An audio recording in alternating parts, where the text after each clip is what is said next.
Let's go. We get ourselves pumped up with our own theme song. We're very egomaniacal. This is going to be a bad show. It's going to be Justin Timberlake. Hello and welcome to another Woodshop podcast with Mike Coffey of Coffee Custom Builds, Daniel Dunlap of Daniel Dunlap Woodworks, and Peter Kapar of Petrie's Workshop. You can find us all, as well as the podcast, on Instagram and YouTube. That's like a jam. It's good. It's funky. It's a jam right there. Boom. Welcome to episode 59 of another Woodshop podcast where, I don't know, there's some tools, there's a garage, and for some reason, there's a girl. We got Sarah from Two Girls Garage. Pete brought it. Nice. That was a good one. I like that. That was Thanks for joining us. I'm glad to be here. Thanks for having me. Sarah. Yeah, what's up, Sarah? I'm just ready to party. Let's do it. Well, Yeah, let's that's what party. we do here. Yeah, my name is Mike and I like to party. The first thing I want to say is a big Nice. thank you to the Rusty Tool for sponsoring this show. Thank you so much, Rusty. We appreciate you, man. We really thank you for supporting what we're doing here. And we'd appreciate if you went and gave him some love and checked out his IG page and his website, therustytool.com. He's got all the great tools there. He's got Laguna, Micah, he's got the Surf Prep, he's got Odie's and everything that's great. All the good stuff's there. So go check out the Rusty Tool. It's a great retailer. Rusty knows how to provide good customer service. And that is really what I try to spend my money on is customer service. So go check them out. Also, this show is brought to you by our patrons. There's well over 100 of you and we love you guys so much. So thank you so much for supporting the show. And if you want any more information on how to become a patron, go to patreon.com/another woodshop podcast. Check that out. I did it. I didn't screw it up. It took 59 episodes. We got some, actually we're recording on a Tuesday this week. Dan is going out of town. So we had to record a couple days early, and then we have Sarah on the show and we couldn't make the other day work. So we're recording on a Tuesday, which is it's a new record for us recording on a Tuesday. But the good news is for the patrons is you're going to get the show like 3 days earlier than normal. So if you're not a patron, you get it on Sunday like everyone else. But if you are a patron, you get it a few days early. So we had a lot of benefits over there for the patrons. So go check it out. I mean, we're really excited to have Sarah on the show. And Dan met Sarah at Workbench Con last year. And obviously we knew of her before. I don't know if Dan, did you? Anyway, doesn't matter. He's like, no, I did not. Dan, do you even remember? I don't recall. I thought Dan did, and now I feel bad. Dan doesn't remember anything. Apparently, I met a bunch of people there, and I don't remember. So No, you were not alone in that, dude. There were so many people there. So many people. I was like nonstop consuming shaking beverages of. Sarah, I love talking to you for those 3 hours. That was great. I knew you'd remember me. I'm hard to forget, aren't I? You're like, Pete not wasn't cool. there. I wasn't there. Definitely Exactly. wasn't there. So, But I'm We here already now. knew that though. See, I already knew that. So like that, You yeah. I think. Can you imagine if I was like, I did meet you. I remember that, and you're like, yeah, I "Dude, remember. You wasn't talked there." about Poland a lot. It was weird. Yeah, like I wasn't Poland even and there. goulash. Yeah. The hell is Shut up goulash? about- Isn't that like some sort of pasta meal? It's what great. we call stews. It's Okay. It's wonderful. Stews? I'm pretty sure my Goulash? grandma was German. She passed away like. Oh, 10 my years ago grandma now. used to make a mean goulash. Yeah, and that they used to call it goulash. She used to say, yeah. Anyway, and it's like that's the whole story. stuff. But I thought it was That's a great stew. story. To me, it was a stew. It was stew. So like that's cool. That's like a throwback. Big time stuff. All right. I know. Pete. You're like riveting. That was amazing. What will we ever do without that clip? Another Perfect. goulash podcast. For sure. No, What are you gonna another do? goulash. Yeah, what are you gonna do? Yada yada yada. Okay, so listen, we're really excited Sarah's on the show. We have some questions from you or for you in the questions section. Yeah. So I think we kind of just jump into that now, but we Let's don't do do that it. because we're gonna do what's on my bench. I was just kidding. Yeah, I'm gonna throw it to Dan. I know. Dan, since you're gonna sing right now, what's on your bench? Well, let me tell you. So I finished up the floating desk for the basement client. I just need to find time to go install it.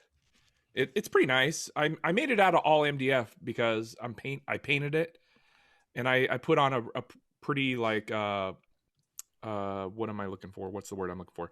Very durable lacquer on the top, so it should be fine. And then it's got a really nice drawer on it. So anyway, I need to go find time to install that, and then to pass the time, I made something off the quote unquote honey-do list. Nice. And I saw that. That was cool. Yeah, I thought it was neat. It's something that's been in my head. It's something that we needed. We have this big L section couch, and it has like, in the corner, it's kind of an awkward space. You don't have a place to put your drinks or stuff. So I made a little table that slides under the couch that fits on a cushion, and I can lay there. I can lay there and have my drink remote. It's like amazing. And I made it out of walnut, and I did box joints and drink. This is amazing. It was really pretty. I saw the Thank images you, of it, and I Sarah. was like, dude, I like that a lot. But it's funny because I've been talking about making one for ours to match like that coffee table I made, and same kind of deal. Like slide it under, keep it neat, place to put your drink, right? Yeah, it's It never multi-purpose. fails. I'm gonna drop another reel tomorrow that's gonna blow people's minds. Yet Oh, I'm again. excited. Wow. And I'm right excited. now, I can't hate to pull my own chain. My cat wants to get out apparently. She's like, get me out of here. What is he doing? Look at him, he's going nuts. He's never done that. So funny. Out of here. I'm currently at the top of Reddit, the woodworking subreddit with that post. Whoa. What? Look out. Dude, that's awesome. Congrats. Sometimes The woodworking I don't subreddit, think I've not ever all of trended Reddit. on Reddit. Does that make me like kind of lame? I don't know if I've ever been on Reddit. Oh, no, it's, No, it's I mean- Just fine. another place. best to avoid. Dan, what's your handle on IG? I don't follow you. Me? What's my handle on IG? No, Dan. I follow Daniel you, Sarah. Dunlap.woodworks. Dot Yeah. Woodworks. I'm kind of a big deal over there. You should check me out. I guess I'll add you. I'm kind of a big deal. You're kind of a big deal. I want to Almost a hear. big I deal. want to hear what Sarah's up to. Sarah, what you got? Oh, okay. So I was just out of town. So that was kind of weird because it sort of put like a direct pause on a couple of the projects I was doing. But since I got back, kind of catching up, that's the first thing. And then I just wrapped a large desk that's going to be really, really cool. I'm so excited to share like the final images of it because it was something I took way longer than it should have. And I think everybody Story of my life. Yes, they were like, "Are we seriously still talking about this desk?" But I'm giving the plans for this one, right? So I had to make it like perfect because you have to share it, right? So I'm excited about that. I just wrapped that. That's exciting. I'm about to start another build for. I'm on the build team for the Builders Challenge this year, so that'll be Nice. really fun. Awesome. And then I was doing a logo today for a friend, Oh. so that's kind of cool. That is cool. Are you doing that cool. on the CNC?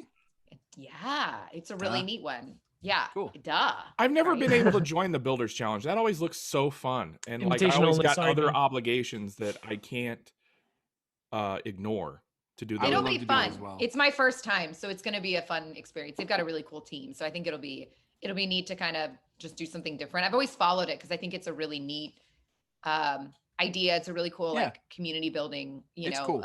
And it's a It great was- like exercise to stretch your creative muscle. I feel like. Definitely.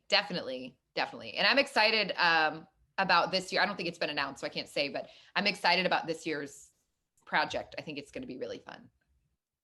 That's cool. Very cool. I know. I'm thinking I'm doing something with Oh. pecan, so you can't go wrong, right? Pecan, Nice. nice. I have not Pecan. worked with pecan. I want to work with pecan. I Like love the actual pecan. nuts, or No, that- Pie. does that the come pie. in free form? pecan pie. It's a Obviously. baking I- Oh, contest. okay. Yeah, it's a big. It's You're gonna- clearly- you're gonna I'm make a- building a pie, duh. You're gonna The make big a builder's pecan. cake off. Yeah, yeah. I was And gonna you know make an what? I epoxy actually- joke. A pecan I- pie. and yo, epoxy there you river go. table. Ooh. That would actually be really funny to do like pecan wood with a pecan river. Like that would be kind of dope. Like a little bit. You heard it here first, folks. I feel like that's like original idea 101. No, I actually make a mean pecan pie. I'll have to make it if y'all ever come to Texas. It's chocolate bourbon pecan pie. I'm listening. Whoa. You had me at bourbon. Live for You it. had me a chocolate bourbon. Yeah, they live for it. You had me at free So- food. I get like in trouble if I skip it making it for. Yeah, exactly. No, I love cooking. That And and sweet baking. tea. Oof. I know. It's made in the shade here. I know. I'm fun. very cool, aren't I? I'm showing are all cool. of my age. So hip. You ready, spaghetti? I said that earlier before we started. I know, that was pretty legit. That's what I That say was to my like- son. Cool. That's. point. I was Someone gonna said say it out that's like dad statement 101. I love it. It was super dad statement. That's what I say to my I'm boy in every it. night I before he used goes to that line on my wife last weekend when we were about to do the thing. And now Dan's going camping by himself. I was like, yeah, exactly. I was like, where is this going? This You feels ready, like it's not spaghetti? going. And she's like, "Get out." Exactly. She's like, how does that couch sound? That didn't- That's where that you're didn't- going, buddy. It's got a little That didn't table close the now. deal, huh, Dunlap? Nope. Yeah. Are you Oh ready, man, what a spaghetti? bummer. And then he did this one. Oh, Creepy nice. thumb. Ugh, Or creepy, the, creepy. You're like, romance is dead, right? Like, it's, Yeah. I'm sorry, The we're past eyebrows. this. Ugh, Aren't you a gosh. newlywed too? I am, yeah. Still Think figuring it it is. out. God, that's so cute. Yeah, she took the Those bedroom are the tonight. I'm on a days. couch. Oh, Kidding, It's like kidding. We It's need like to I get Love past Lucy. this. Yeah, we need to move on I know. quickly. We're really running down a rabbit hole here, guys. Yeah, let's go- What's let's on your go- bench? This got weird fast. Who's bench? Mike? Yeah, your bench. You talking to me? You talking to me? Oh, great. Sarah! Hey, Sarah. That is so funny to hear I want that. you to say I say Sarah fine. like All you guys Shakira. sound funny. Shakira. Sarah. Shakira. What? No? Okay. I don't know. All right. So my week that has been 4 days since we recorded has actually been pretty eventful.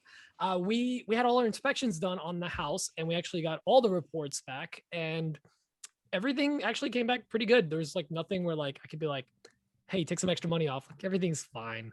They just gotta like the water heater needs some to be brought up to code because it's a brand new one they installed and they missed something. The septic just needs to get pumped, so they need to get their poop out of there. Literally. Yeah, literally. and oh, we had a radon That test. shouldn't Are be you guys- that funny. I know.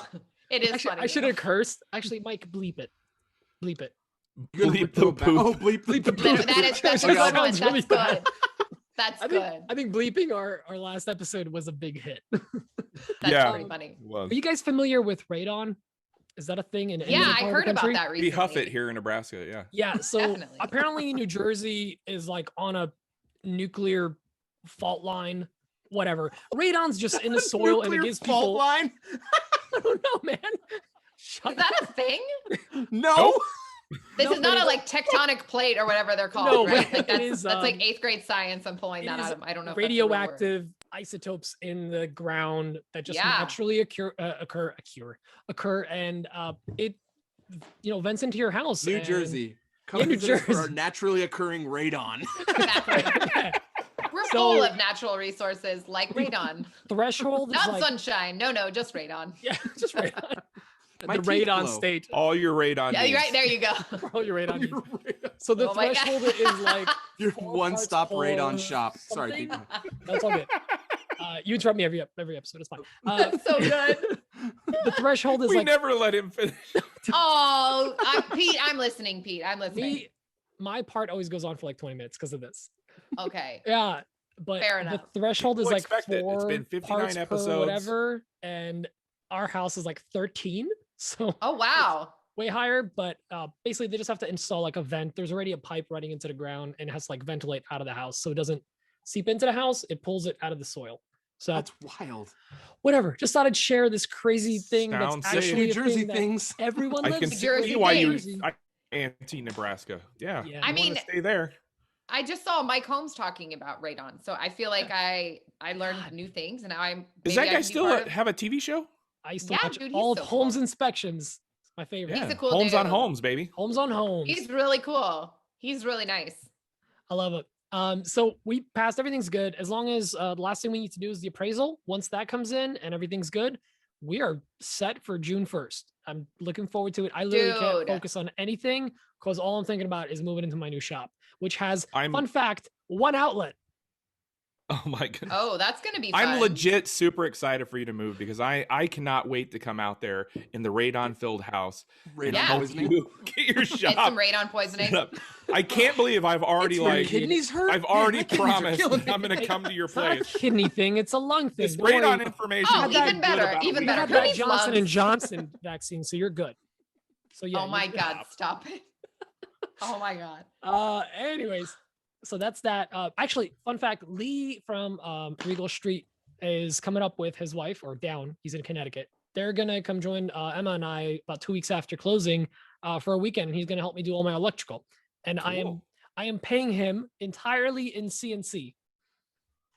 And What? You're doing steaks. work for him? No one paying him with my CNC. Oh, you're giving All the him your work. CNC? Yeah, so I'm paying it forward to the community. So I'm gonna give him my my Shapeoko, and I'm gonna either get the IR2 or the Onefinity. I'm still up in the air about it. Oh, that's really cool. I like that. Because Well, I've been hounding him about getting a CNC because he makes these like Quidditch, whatever boards Okay. Quidditch. That's drills a Harry each Potter thing, hole isn't it? Or with or a a drill drill. press.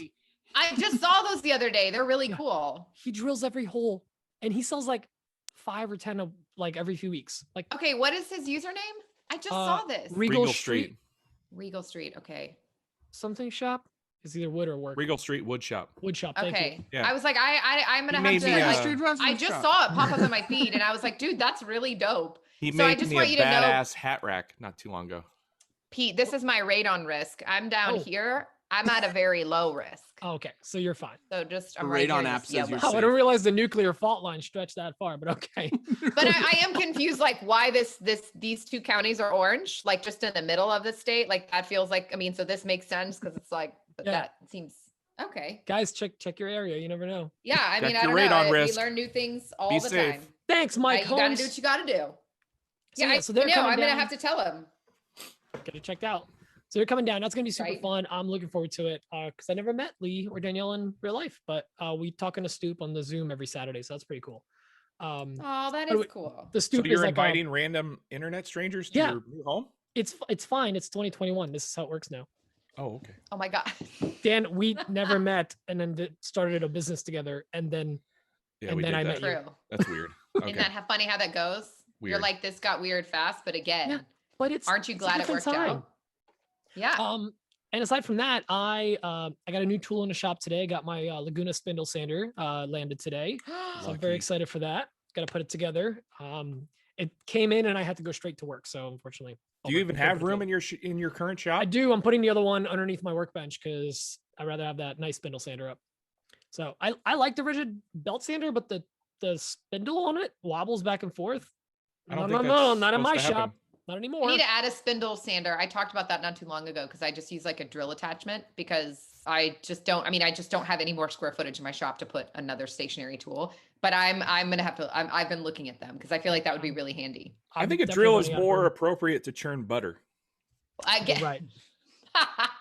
Churn butter with a spindle sander. It already exactly. goes There we down. go. There we go. I feel like that would have been a really good April Fool's joke, you know, and like, but you know that there'd always be that person that would comment and like not get the joke, and you're Oh like, yeah. Oh yeah. buddy. And what else did I do? Try to Oh, relax. I sprayed for like I gotta be honest. I'll Radon? say for the first Right. time I sprayed properly. No, it was lacquer. I Oh. got Dan's grandma's super secret lacquer recipe. Yes. Yep. Which The hell is this? Why don't I have this super secret? It's got lacquer recipe? chocolate chips in it. It's Oh, it's 2 parts wipe on lacquer or brush on lacquer. okay. Brush on. 1 part lacquer thinner. It's super Oh, secret. that's Stir. like that's how you make wipe on poly. Basically. Yeah, that's how you make Okay. spray on lacquer That's it. with And then brushing you just lacquer. and then you kiss it, love. You give it love. And That's lots it. of love and Yeah, affection. and then you throw it in a sprayer. So I have You I have- snuggle it too at night, or what's your deal? Mhm. Like, is that Oh, is I that how will. you get it? Tuck it I in. mean, you do what you got to do, dude. I feel you. No So I problem. sprayed. I sprayed. I have so many code phrases. I'm in love. already. Mike, you're wrong about spraying. Spraying's the best thing ever. Dan was right. Oh my god, I love Uh, spraying so much. Oh, spraying spraying's way It's like the easier. best, and I didn't realize how good it was gonna look on the on walnut because I'm just so used to using like wipe on oils or polys on it. It Yeah. just looks so good, and it dries so fast. Yeah. It was crazy. Like I would spray it, put the gun away, and then grab the piece, and it was dry. Like I never Yeah. told you guys this. This is kind of a pet peeve of mine. Ooh. Finishes don't dry; they cure. So true. I think It there cures so I fast. disagree. They dry and then there is a curing time. People she's don't know got the you. difference between the two. They Actually, do she's- dry because if they're dry to the touch, it's dry. Okay, okay, got you. I'll But give you cure is that, different. Sarah. 100%. Dunked. Boom. Mind blown. I just like She just dropped dropped all the the mic on me. information. Ha! You boom. just got I'm out. Dunlapped. Dunlap. But Yeah, done I that. think you're right. People do not know that. And that's like that's an honest to God, like common misconception about finishes Yes. or even Thank you, paint. Sarah. Like that they don't get that. Yeah. I'm with you. It's a pet peeve. I'm with you. Now, actually, I have a question for you guys then, because it recommends for brush on. It says wait a day before light use. Do you have to do that when Radon you spray it? exposure. Yeah, that. So Yeah, it'll yeah. dry to the touch, but you still have to wait because like if you lay it on a surface, it'll Yeah. like kind of stick or Tacky. Oh, okay. mar a little bit. All right, that's good yeah, to and know. that's the difference between dry and cure. And not only Yeah. that, like it's more susceptible to, so obviously like scratches and nicks and sticking to other things, but also like water damage, et cetera. It's more susceptible during that time between initial and Good to cure. know. Because I was just wondering if the spraying would actually cut down on the time. That was my only other. I mean, It will. a little, Probably. right? I'd still wait. I 'Cause mean, you pro- overnight. What's overnight? Like, You're atomizing it, so it's gonna go faster. But the Who's full Adam? cure on that, it's gonna Atomizing, be adding air to it. I know. yeah. Oh, think, okay. like- I was like, oh, I like, thought you were who's Adam? serious. like the Who's water Adam? lacquer Yeah. ice. The water lacquer ice spray is 100-hour cure time. Oh, so But that's it's- actually really fast. It's dry in like 30 minutes, but it's What are you full cure at using? 100 hours. I use Target coatings. Oh, I just saw y'all talk about that. That's funny. I just saw that. I'm writing notes. Well, that's all I got. Who's left? Mike? Mike Yeah, hasn't Mike. went yet. Mike, why don't you I go know, and Mike. talk Yeah, about what are you Target doing, coatings? Mike? I feel like the whole show is going to be what's on your bench. We're not going to have time for That's anything fine. else. Oh my gosh. There's nothing wrong with we're, that. we're moving quick. No, so last week we recorded on Thursday because I was getting my second shot on Friday for the Right. COVID vaccine. So I got that shot and I got that at work. And I was telling everyone earlier that I got back from the shot and my arm was a little sore and I got to the office. I was working my day job and my wife's like, hey, I'm in the area. Do you need some Tylenol? I said, that'd be great. So she dropped off Tylenol and I slammed 2 of them. And I started like nod off at work and I was like, oh, I got to get out of here. I think this shot's messing me up. So I hopped in my truck and I barely made it home. And I like walked in the door and fell asleep on the floor in our living room. And my wife comes home and wakes me up. She's like, Mike. I'm like, what's going on? I was like in a total haze. She gave me Tylenol PMs and knocked me out of my ass. So that Man. was.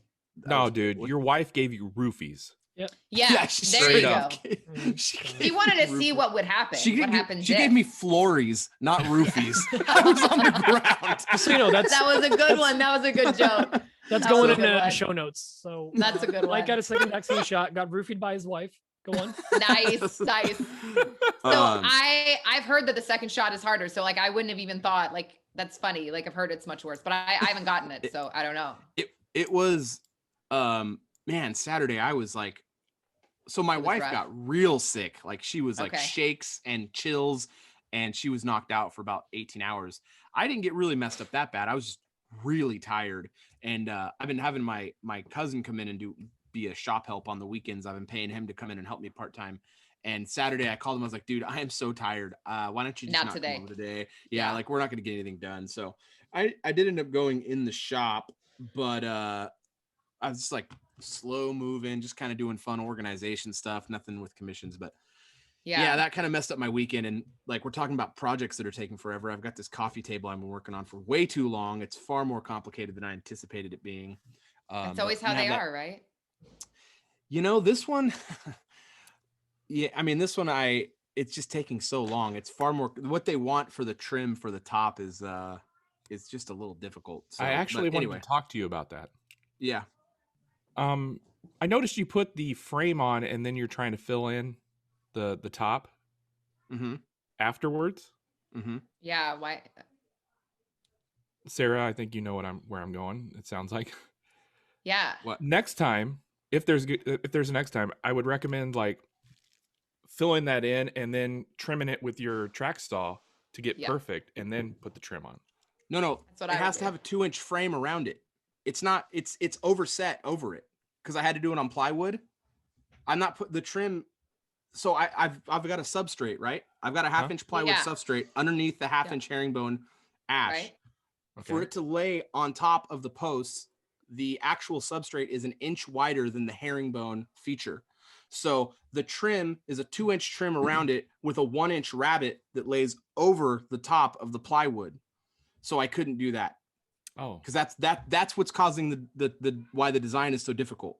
I mean, you could set your track saw to the depth and to the right depth. cut But it. I mean, I get where you're going with. I don't know how it would be. I mean, I could glue partially over and then hope I don't get any extra glue over to tear it off. That's true. I mean, how would I hold it down? that's kind of a struggle, I was just trying right? to like brainstorm ways to make that job easier for you, Even though it's too late. Those are really hard jobs. Next one. I've thought about all these things. It's just just like next time. So everything's when you down. add it to your Etsy store. Yeah, right. No thanks. So everything's gonna get attached Friday night. We're gonna get everything attached Friday night. Saturday morning, I'll throw it on the CNC, flatten the whole top, and then attach, stain, and I'll spray it Sunday and get it out of here. And I'm building another table for them. I've got a dining table for them, and that next table is gonna go a lot smoother. So that one's a lot smoother. Yeah. But, I did a similar build where I did like a plywood base just last week. And it was like, I had basically 4 days to make like a table and bench, but it was thankfully out of barnwood. So like the texture expectation's different, right? Than like a fully finished piece. But it was like the hardest thing for me because I don't really build rustic often, right? Yeah, I don't build herringbone. I don't build stuff like this ever. Most of it's it's fun though. But No, yeah, I'm enjoying it for sure. It's just taking so Yeah. long. Every single process on there requires more than I can give it during the week because I only get like 2 to 3 hours in the shop on the weekdays, and I need like a Okay. full day for everything I'm doing on there. So it's just Yeah. become a pain in the neck. But Soon. yeah, very soon. So the You're almost there. You're almost there. Yeah, so the so that'll get done, but I started looking for commercial spaces to lease for my shop, so that's going to be happening. It's got to happen like real soon. It's getting too hard in my shop right now. It's just I'm tripping over. Dude, that's so awesome though. I'm really excited for that to happen. Huge It's got to step. happen. Yeah, that's big. I've got calls all week. It's been really hard finding places for some reason, but luckily the realtor we were using for our house. I guess they're probably going to that. We were the plan was to move to Montana. Now we're not because it doesn't make any sense right now to put Coffee Custom Builds the momentum is the momentum is just too much right now for the business side of it, and it doesn't make any sense to put that on hold to move, which is what we want to do. So we're gonna bury our feet in the ground here, and I'm gonna double down on where everything's going right now because it's just too much stuff going on. I'm getting way too many inquiries, and it's really, really good, and I can't let that slow down. So the commercial work is starting to pick up too. I'm getting more inquiries on that, and I'm currently booked out through September now, so I can't. When would I move? Like in 6 months, like okay, I'm not taking any more orders because I'm moving in 6 months, but like, who knows what's going to happen? It doesn't make any sense. There's a lot of reasons not to do it right now. I think it'd be unwise to move. So you got to just make the best decision with what you got with the information. Right. Yeah. So, and then I'm looking for a trailer right now. I actually did a story on that today. I cannot find a trailer. I think a lot of the trailer places are telling me because of during the COVID pandemic, everyone moved out of California. So they think everyone bought trailers to move out. Are you looking for a closed one? Yeah, I need an enclosed one for deliveries. How big? So, and then what's that, Dan? I think it also has to do with like everybody wanted a camper as well. Yeah. Campers were in like crazy shortage, and I think a lot of people like resorted to buying closed-in trailers and trying to convert them into a camper as well. Yeah. My dad so kind of my did that, theory. which is kind of cool. So it's a number of things. I can't find one right now. It's just a nightmare. So I need one really bad, like right away. And then I've got that job with that customer who's got those 2 slabs that I did for that guy who made that huge resin table I was telling you guys about. Yeah. So he is going with me for the flattening on that, but like there's a bunch of more added work now to it. He just called me this week. We're doing a bunch of other stuff for him. So I'm running all the work for getting the C channel in there for him. I'm going to be doing all the C channel pockets and then everything for the base to get attached to. So that's going to be good. But yeah, I've that got sounds fun. pilot. That slab in your stories that you showed that was full of rot. Yes, that's another dining table. That's a customer for a table I'm building in August. That's gonna take a lot of epoxy, isn't it? A lot of epoxy. Yes, it is. It's gonna probably take about 15 liters. Oh, yeah, I'm actually hiring. I'm subcontracting Chad out for that at Rescue Woodco. Oh, cool. Oh, good. I'm not doing that. So we're doing trade work because he's got a bunch of slabs that need to be flattened. So I'll flatten those on the CNC, and he's going to be doing the. Is he going to do the work and you pay for the epoxy type of deal? Nope. Oh wow, awesome deal. Trade work. Yeah, we're doing trade. He's taking care of the epoxy. He's got a hookup with the epoxy too. So yeah, he's sponsored, nice. So he's golden. Oh, that's that. cool. So, yeah, so he's taking care of that. We're just working out with the customer. Well, the customer wants clear, which, as we all know, all epoxy turns yellow. That's so hard. I'm trying to get them away from that decision, but if they decide to, I recommended like an opaque black, so it's kind of a halfway point, like a smoky black.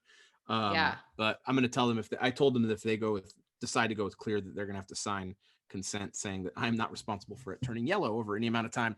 So, but anyway, there's just a lot of tables in my future right now, which I love doing. They're so fun. So that's great. Yeah, that's awesome. Yeah, I guess that's kind of just a lot of like hard decisions this week. It was really hard for me to come to terms with not going to Montana. It sucked. I know. You still really going to visit? You were saying you were going to get tickets. I don't know if we're going to go. I mean, we've been talking about it between the three of us for, I feel like, the last year. I mean, you've been contemplating this. That's so hard. It was a real bummer. Yeah. It was a real bummer, but it's the best thing to do. Like I really want to be, I mean, so the hope is that things will continue well enough to where we can be here and then maybe in like a year or two, buy a house out, have 2 houses, have one out there, and then either rent that Oh one yeah, out, that's pretty and then- sweet. Yeah. So, I mean, we're in a position right now where we could do that right now. But when May I recommend buying a land yacht? Yeah. like an old Pontiac. Nice. Oh, like what I got, like a camper. Oh, Just have a camper and just go. Well, so my dad's got a bunch of property out there, so we could go out there anytime we want to visit. But I want to own a place so that when we do retire, we can actually just sell here and then just have value out there. So I really want to do that. But the thing is, like right now, we could do that. We could buy the house, but I'm leaving my day job. I'm going full time here in the next 30 to 60 days, like maximum. Yeah. So Oh, I didn't know we were saying that out loud yet. I actually just realized I probably shouldn't have. But anyway, forgot we were doing the show. I thought it was a pre-show. But well, I'll address that in the post edit. But anyway, We'll just clip that out. Oops. Yeah. So, yeah, things are just rapidly changing right now, and it's a lot. I'm trying to get a lot of my ducks in a row, and it's just a lot of that. There's a lot of stuff. I feel like that's right now, everybody this year, right? It's just crazy. I don't know. It's always tough. Trying to get your feet solid, right? Yep. It's just tough. I mean, it's, anyway, not going to be a sob story, but yeah, it's tough. It's a lot of stuff going on. I'm trying to go full time and having a business and then working for my family business. And hey, if anyone's in Mike's area within a few hours, if you know of anyone selling trailers and there being availability, hit him up. Like they may have missed your There you stories. go. Like legit, hit him up. Yeah. know? If someone's selling like a 14 or 16 foot long enclosed trailer, 2 feet wide.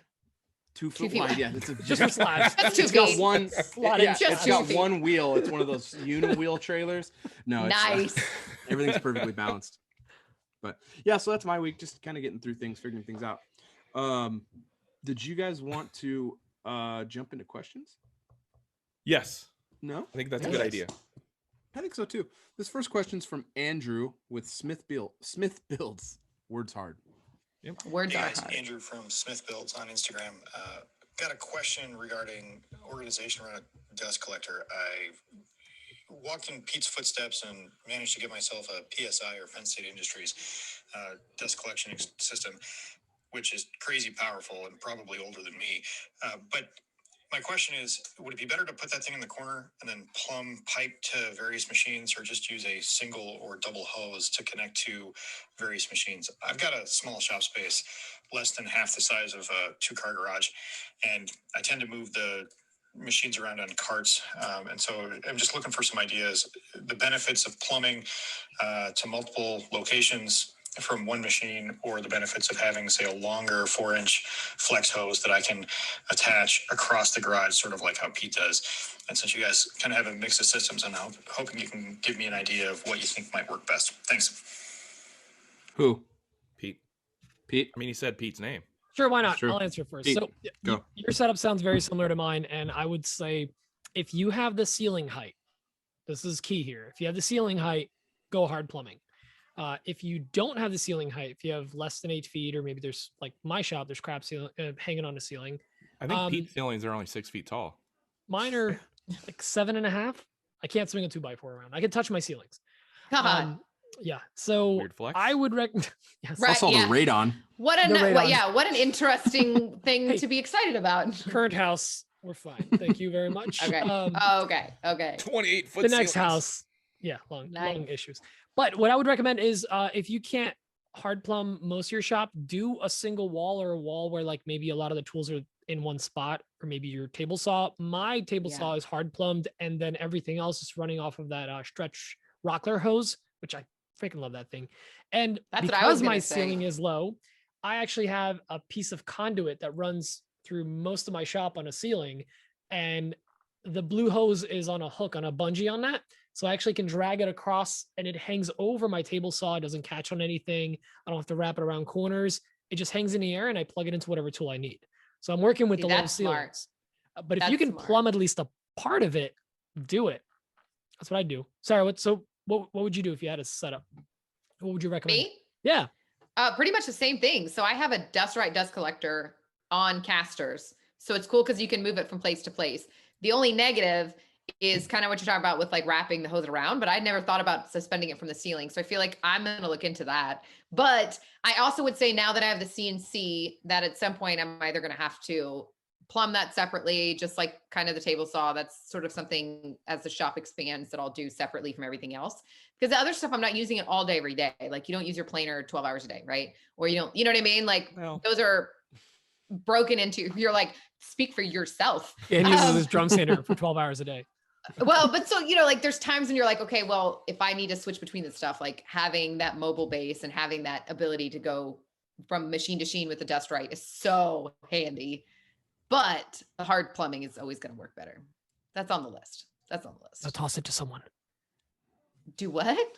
Like, be like, oh, Dan or Mike, what about you? Oh, okay. So Dan, what do you think? Well, let me tell Mike, you, just Sarah. cut that out. Let me just tell you. Do you want me to do it again? Up That your was really volume awkward. 300%. Did Drew say how big his shop was by chance? Less than one single stall garage. He said A single start? Less than half of a 2-car garage is what he said. Less than half of a 2-car garage. one and a half car garage. I can't do the numbers on that. I'm the math guy. I was gonna say I would do like I would put the dust collector in a corner like you would baby, and Nice. you like that reference? Well played. I like it. I like it a lot. And I would do like a hard plumb to 2 different spots, but use that flex hose that Pete uses. That way you have like options and choices. Because if all your machines are on, yeah, that is a good idea. If all your machines are on casters, it makes no sense to hard plumb to every location. Just like maybe 2 locations, maybe even 1. Yeah, the flex hose thing is like a game changer, right? Like that thing is legit. But don't use that, like the rigid flexible hose for hard piping. Use straight pipe because you lose a lot of CFMs with it. Yeah, Right. I'm sure. That's the negative, right? Let's hear what Mike has to say. Well, just know, like Pete was saying, that with the flex PVC, the ribbing causes little tiny tornadoes in the ribs, and it creates friction and reduces your CFM fast. Like you lose 50% of your CFM over an 8-foot run with flex hose. So it really quickly loses its power. However, your shop's small, so it doesn't really matter. You could run it across the entire shop and you're not going to lose enough where you're going to have an issue. You inherently, through any run, are going to see friction build up and lose the CFMs. Your shop, if you can get one main run, like Dan, I think everyone said, one like main run to like the center of your shop, so you have to, where you can absolutely reduce the amount of flex PVC you're going to use, do that.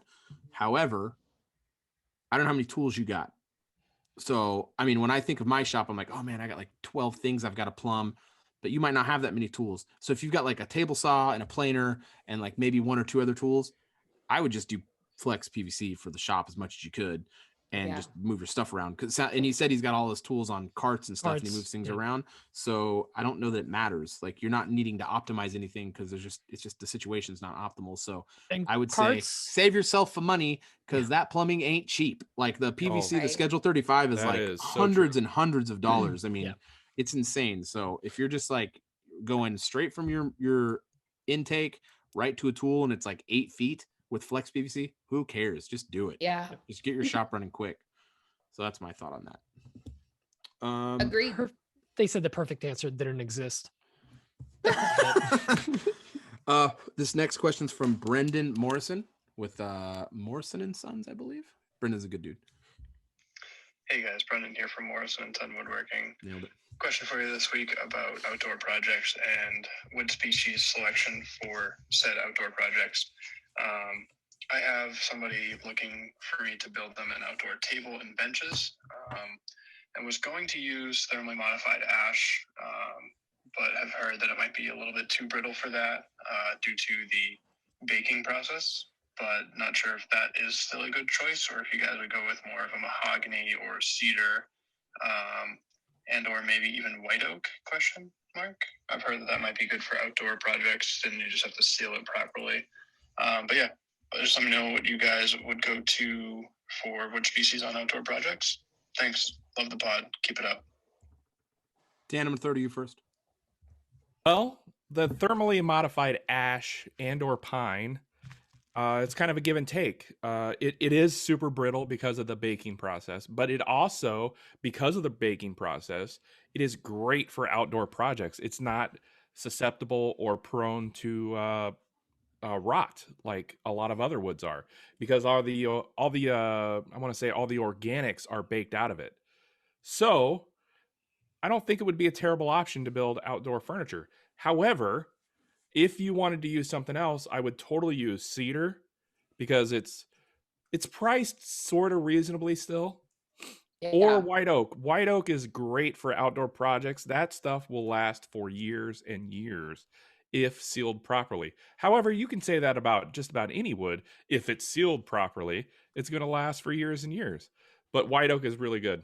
And I would go with white oak or cedar. Those are my two top options for outdoor projects. What do you think, Sarah?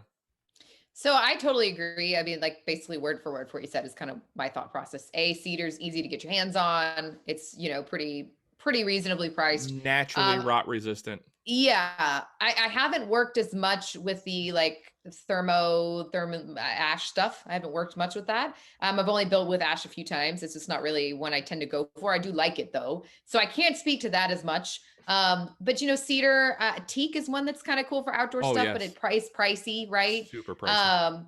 But I think your statement about basically anything you do, as long as you finish it well and do a really good job finishing it, especially with like an end grain where it can rot really quick if it's not sealed properly.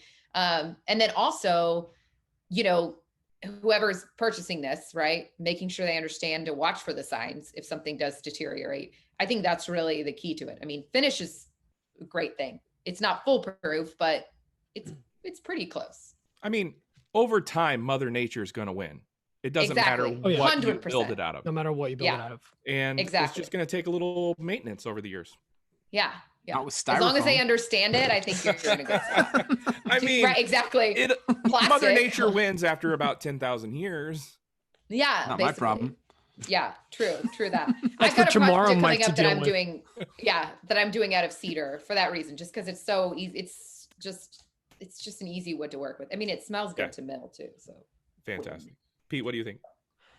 Well, just to be a little difficult, I'm gonna say you can use, I don't want to say any wood, but you can use a lot of different woods. Hardwoods you're probably better off with, but I mean, how many freaking picnic tables have we seen that last longer than they should, that are just made out of pine or some whatever random wood or ash or whatever they could find in, locally cheap. Yeah.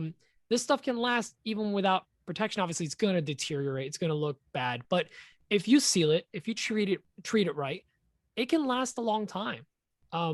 Those swing seats are the planks that I did a while back.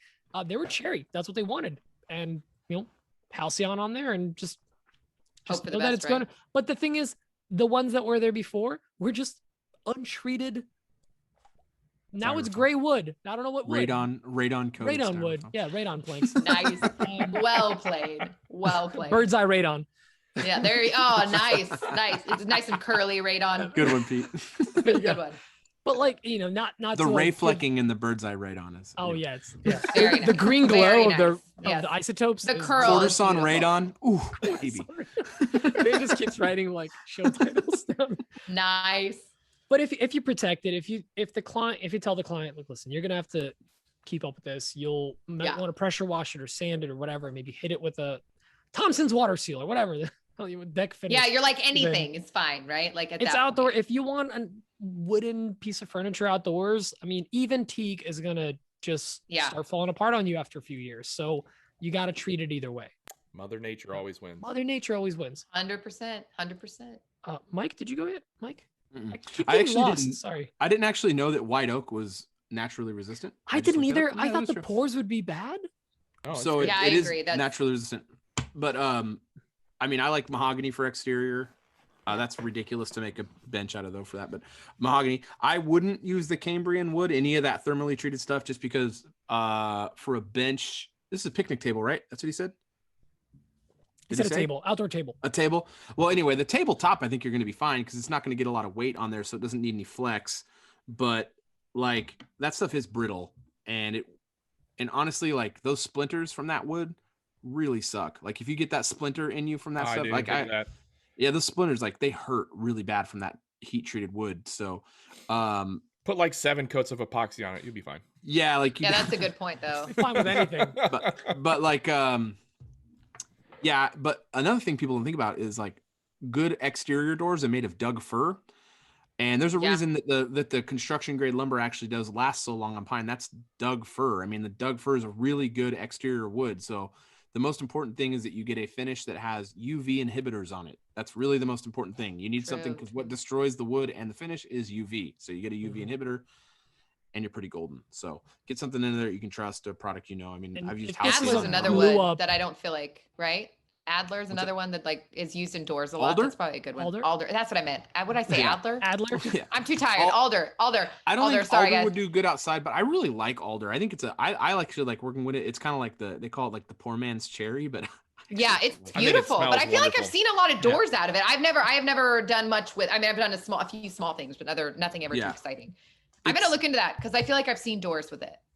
Yeah, I mean, they do a lot of cabinetry with it for sure. Like cabinetry gets used for a lot. Yeah. So, but yeah, I mean, really, the finish is going to go a long way. And really, if you found some old growth fir, which that's going to be outrageously especially old expensive. growth, like nice tight grain, real heavy stuff. But like, super good. I mean, realistically, Doug fir from the construction store is going to last pretty well because it does good for exterior.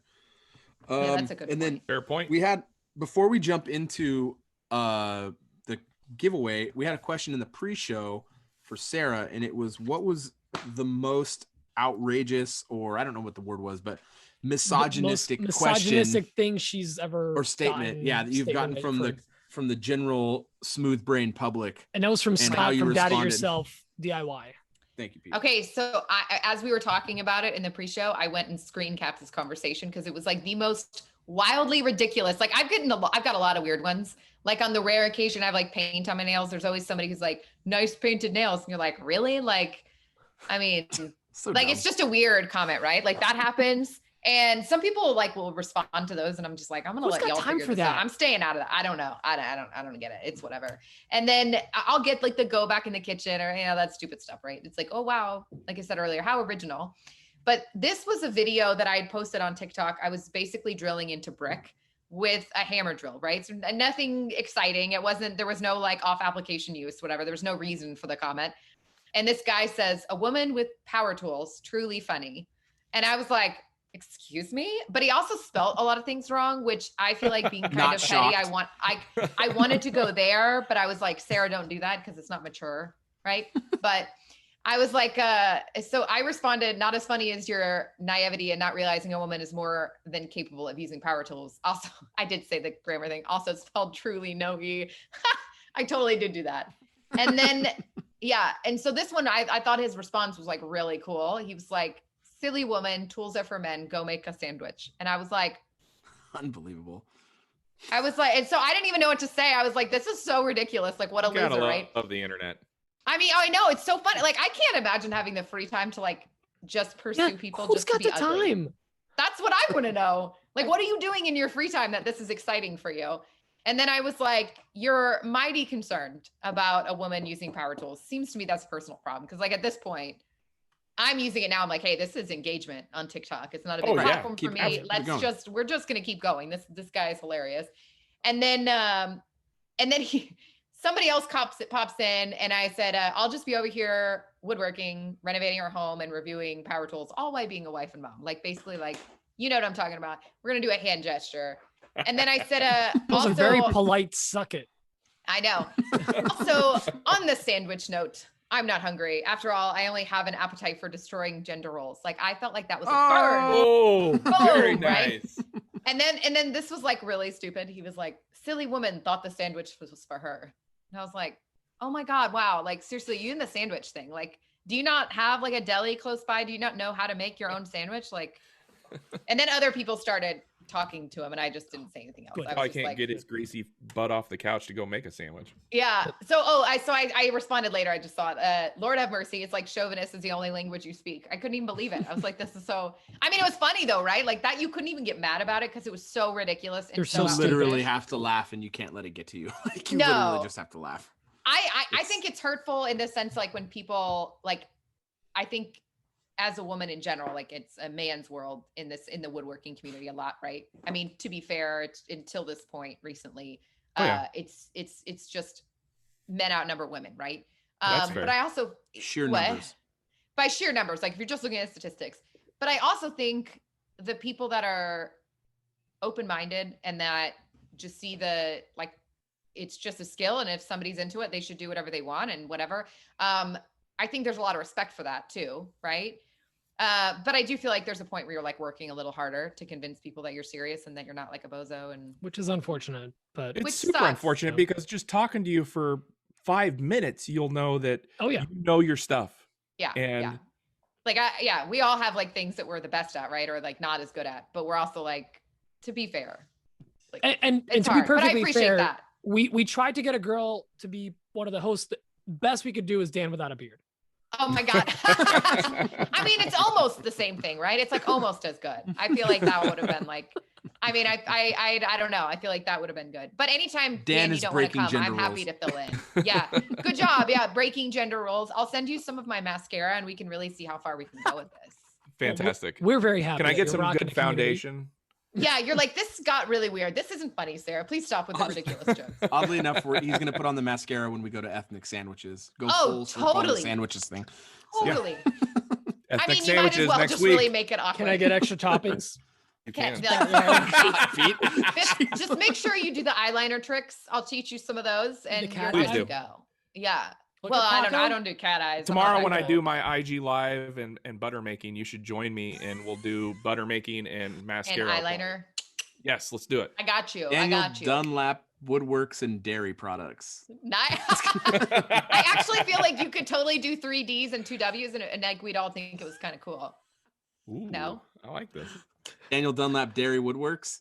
I mean, I feel like we should talk about how weird this, like people that if they didn't watch the pre-show aren't going to understand any of this reference. That's but most of this we show. do this all the That's time. why you have to That's pretty listen to the funny. pre-show.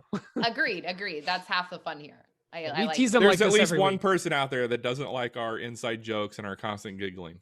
Oh that. man. Yep, That's we have written hard. Who proof. cares? All right. I mean, you're Listen. never gonna win them all, right? Like, No. the internet is a crazy place. That's okay. They also hate For the Gram podcast. They said the same thing. Oh. It's there's someone named RJ RJ Hammy. Hammy that just left a I one-star still need to review, make the t-shirt. and it was It's like, probably like meh. it's probably some dude that's like I always find it amazing. It's always the people that aren't like that criticize you that like if you went to their profile and checked it out, they've never built a thing, never posted about it. Like Oh, We yeah. joked you're that like it was not Matt to Cremona. be rude. We Oh, joked right, that it was yeah, Matt it's- Cremona going around dumping on other podcasts, like That's the nicest awesome. guy. I know he's like the nicest human being ever, and he's like literally I don't even know what you're talking about. Like that's It's either him or horrible. Bob Claggett. Oh, let's not get into Oh. Claggett again. But it is true though, right? Like it's always the people that have so much to say that you're like, well, have you ever even picked up a saw? Like No, not to they be don't know what rude, they're but- talking about at all. It's Yeah, man, do you learn It's, that quick?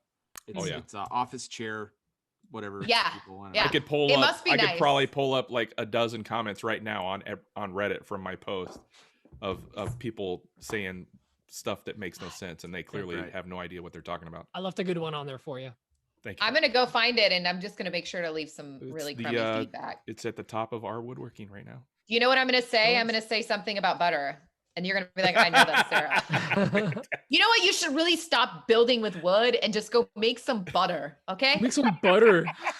Dang it. This is the comment I pinned on my post from yesterday, and it's not misogynistic, but it's just go to hell, MDF, with all of this shit's tools. Of course you can do everything of this effing shit's protects.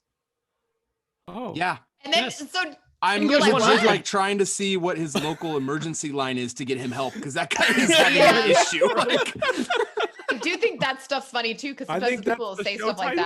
that. And you're like, the whole uh, thing. The whole thing. Whole thing. yeah. episode 59 I feel like with that Sarah would be pretty Listi. good. Go to hell, MDF with all. I feel like it's so wild though, right? Because like, can you imagine in your life? Like, I've never gone and trolled somebody. Like personally, me, like I've never even thought of it. Well, obviously, like your friends is different. That's different. But like to have like the free time to just, and then you're like, did you not proofread this before you posted it? Like, what the hell? Here's the thing. I think we're very lucky because we're busy.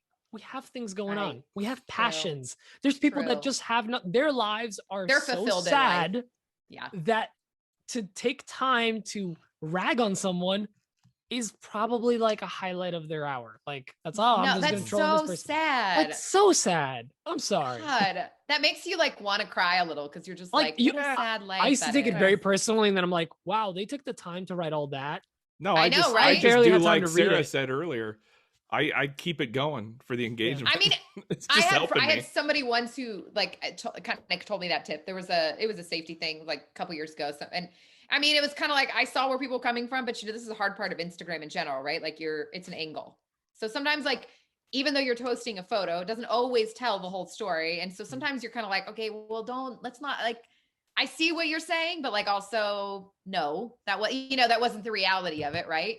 And those are always really hard because you can try to convince people that, no, I did it that way. And you're like, you just didn't see it. It was just taken from the side or it's taken from the front and stuff. You know what I mean? Like, y'all have to have seen this, right? Y'all had that happen. Surely. Stop trying to explain myself to anyone. It's just not worth my right. It's not even worth anyone's time. Like, just post. Yeah. I get what you're saying 100%. Like, every once in a while, like, I see that stuff and I'm like, if I genuinely feel like they're saying something either out of concern, I don't mind criticism. I mean, stuff like earlier, you're just like, okay. Whatever, dude. Yeah. Yeah. I think if somebody comes to you with like legit either concern or criticism that like you feel like if they're really interested in what they're doing and they're concerned, I feel like there's a responsibility to it, right? Like I want to tell them why it was safer than they thought. They're taking the time to actually explain like, hey, you should have done it this way. Or how come you're not wearing PPE or whatever? Like, right. Okay. You're there's not like a difference. Always being a jerk. Yeah. Right. And I also think too, sometimes I like, it's you guys probably get this. Like you don't want to be inauthentic. And sometimes you're like, real life sometimes gets in the way and maybe you just answered a phone call or something. And so you didn't have one earbud in, right? Well, if the photo is taken from that side, it looks like you weren't using your earbuds all day or whatever, right? Like, so stuff like that happens where I'm like, I mean, be fair. Like it was, and you can't second guess everything you say and do. Like, it's not authentic that way. And like, if you're a real human being, like nobody's coming behind me making sure, does that make sense? No, I don't know. Perfect. Maybe it doesn't. It does. Yeah. Like, I'm really safe about this stuff. I want to have hearing, but let's also, or I want to be able to see tomorrow, but like, be cool, man. Be cool. It's really hard for people to be cool. I know we're trying to go into the question, but into the giveaway. But I actually want to ask a question. It's kind of on the same subject. I'm just like, for sure. Sorry, I want you to talk about your Instagram strategy, because not only do you take the time to actually write out a fairly detailed story of some kind in every post, but I scrolled pretty far. You are every post. You are every single post. And that's why it's even more like you're showing yourself off doing the thing and not just the thing being done. So there's more opportunities for people to see a flaw too. So can you talk about like the strategy behind that or what your thought behind it is? Or, I mean, you obviously are the brand, it's you, but obviously that was a conscious choice, right? In the beginning, I didn't do it that way. If you go way, way back, like to the very beginning of the page, I wasn't in as many shots. And then I realized I started getting like, so let me backtrack that. So the story part, right? Like for captions. So I feel like I want to give people the information to know the context and where I was at, what I was thinking, what I was, whatever. And I'm a storyteller. You guys can tell that I talk a lot. I love to tell stories. I love to, explain things, and I'm very thorough and I'm a very detail oriented person. And I'm also very analytical. So sometimes I'm like, if I were seeing this photo, what questions would I have? So I always try to address all that stuff. Right. So that's part of it. And I just feel like the story behind every build, the story behind the photo, whether it was a moment of joy or whether it was a frustration or whatever, I feel like it's important to capture that, I don't know. I think it's just part of the story. Right. So, and I think every build has a story. So I don't know if that makes sense, but like in my mind, it does. As far as me being in the shots, so the hardest thing, I think this kind of plays off a little bit of, maybe the differences between strategies and what works for one type of creator and what works for another. It just came down to personal, I think accountability for it, I guess. I wanted people to realize it was me doing it, right? It was me doing it. Because you get those people every once in a while that are like, oh, whatever. Oh, her husband's doing it. Yeah. And I think that's how it started. And then it just became a natural thing that I just would put my phone on and record what I was doing. And so I have so much content saved in my phone for those kind of days, for that kind of stuff. But you also notice that of the, 900 posts or something I've made, or 800 posts on my profile, there's probably 3 where I'm looking at the phone. Does that make sense? Or I'm looking at the camera. It's not like I'm posting selfies or personal shots. It's more it's just whatever I'm doing. And the hard part is bad angles are very unforgiving that way. And so, yeah, you do open yourself up to more criticism, not just what you're working on, which is what I feel like the only thing people should notice, but there's other aspects that go with that can be negative. But I feel like the overwhelming part of it is generally positive. I think it's part of that story. I don't know if that makes sense, but no, it does. And it's very obvious that you mentioned the whole the husband's doing it. It's obvious you're doing all this. I would hope so. There's no my two husband's boys garage. Fabulous. Yeah, my husband's a fabulous human being, but it's kind of cool because people are fascinated by that. I get a lot of questions about my husband, which I think is super weird because he's not really on my page. It is weird. It is weird. Do people ask about your wives? What's he making for dinner? Huh? Yeah. And I'm like, yeah, he's not making dinner. And that's the thing. I also feel like this is a hard thing because I get questions about my husband, which I think is weird. And because I don't see people comment. It's a woman thing, right? Thing. Yeah. It's weird. And I'm like, yeah, he's so proud of what I do. He thinks it's amazing. He's super supportive, but he works in finance. He doesn't have anything to do with it. And he doesn't, it's not, I was raised around it. So it's a different, and it was something I love. It's not something he loves, and that's okay. I don't need him. I don't know. It's we're polar opposites. We're yin and yang. He doesn't validate your what you're doing with your tools. It has nothing to do with it. Right? It's a weird concept. I'm do all partners do the same things or something? It's so strange that's even a concern. And what's funny is that trade shows. I'd never marry me. I know. Well, that's what I say. I'm can you imagine if I was married to somebody like myself? Oh my God, it wouldn't last long. No. I get asked whenever we go to trade shows. So Workbench Con, not as much, right? But if you go to some shows, I'll go to, booth to booth, talk to some of the tool manufacturers, et cetera. It's really fun. You going to AWFS? I want to. I need to look into that. I'm going to write that down. So I'm going to try to do STAFTA, and I really want to do National Hardware Show this year too. STAFTA. Oh, STAFTA's really fun. I'll send you. Where's STAFTA at? I think it's in Orlando this year. Florida. Okay. I don't need to get murdered by some guy wearing an alligator hat. Hey, but you'll make the news. Stop. Mike when from is Customs Woodwork when is STAFTA? was murdered in Florida. I want to say it's November. I think it's around Thanksgiving. I'll look it up. Let's go. I can't do it. It's BlizzCon. So, I got to go to BlizzCon first. So I get asked though, and it's I think the first few times it kind of threw me for a loop, and now I'm so used to it that I just find a way to laugh it off. And it's God knows I deal with shish kebabs every day. So let's be real. Wow, how original. How does your husband feel about it? So why does he really? Did he think you emasculate him in some way? I think so. And I'm it's so strange because here's the deal. The irony is I cook and bake every day. I love doing it. It's not that he makes me do it or you know what I mean? Right. He works and he's always been very successful. So I'm very lucky that certainly has helped me be able to pursue my dreams. And I'm very grateful for that. But our worlds are separate.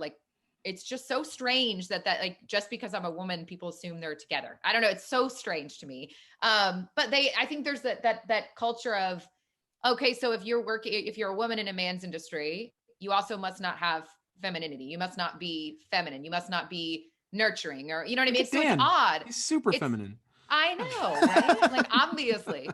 So it's weird to have that. I think that's a weird double standard I wouldn't have thought about. Right? Yeah, it's all projecting and it's sad. It's strange though. I'm that would not have crossed my mind. Cause it's okay, so if somebody runs, you don't assume they don't eat pizza, right?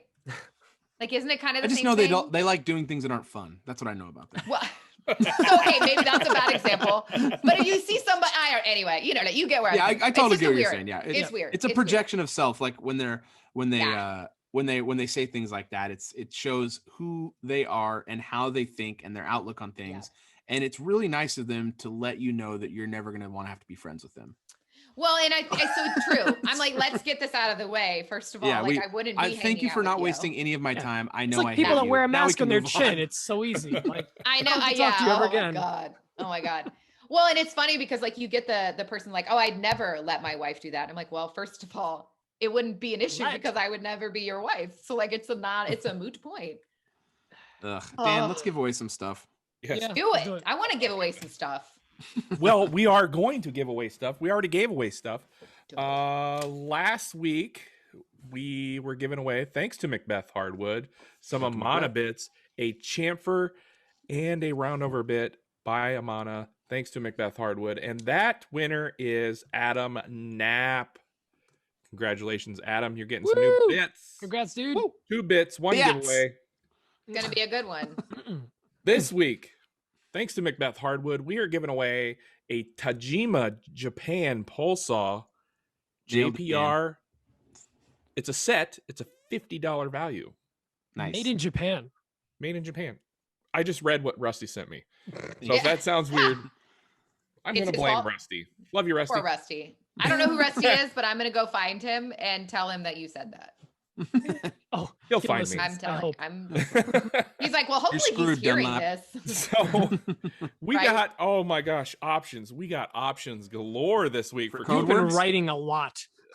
That's right. Hold on. Let's go down the list, shall we? Should we go top to bottom or bottom to top? I'm more of a However you power prefer. top. So go top. Top to bottom. All right. Option number 1. There's so many comments. Bleep the poop. Nope. All right. Option number 2. Please have radon in this one. Nuclear fault. Nuclear fault line. Nuclear fault line. Option number 3. This one's a long one, but I really like it. Spindle sander butter churn. Stupid. I love it. else you got? Option number 4. Bird's eye radon. That's my favorite that right was there. promising Bird's eye too. radon is my, Option is number my choice. 5. I expanded a little bit on the bird's eye radon because we've already done a bird's eye. Curly radon maple. Okay. Bird's eye radon. Can I get What a about- vote from the gal? I've got a mean, couple written you down. got some? I've got some written down. I mean, we got Micah, Montana. That was from the pre-show. That was a I good know. one. So I don't know if Oh, that's going to be a so show good. title, or we got I the feel like Fresh Prince that's of really, Poland. that one's pretty good too. Say that one again. I missed it. The Fresh Prince of Poland.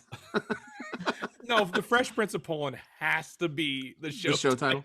All right. I'll take it. Episode 59 with Sarah Listi, The Fresh Prince of Poland. Wait, All right, I'm we're ready. honored Oh my every God. time I'm the show title. It has been. That's so good. 50 All right, we're gonna go with Bird's Eye Radon. It's right, boom. it's not super offensive, mean- and it's pretty funny. I feel like the spindle sander butter churn was pretty good, but Which one do you like, get Sarah? it. You're the guest. bird's eye You tell us. radon. I mean, I'm gonna go with the butter because, like we talked about, my All affinity right. and love for butter. There it my is. affection There it for is. The Dope. natural, but The I code mean, phrase. I'm Nope. outvoted. Nope. Pete, No, you're you're the our guest. tiebreaker. No You're the English. guest. No, No English. No English. No No English. English. Poland. no English, no English. English. That's Code messed up, phrase yo. this That's week, messed ladies up. and gentlemen, it is written in stone.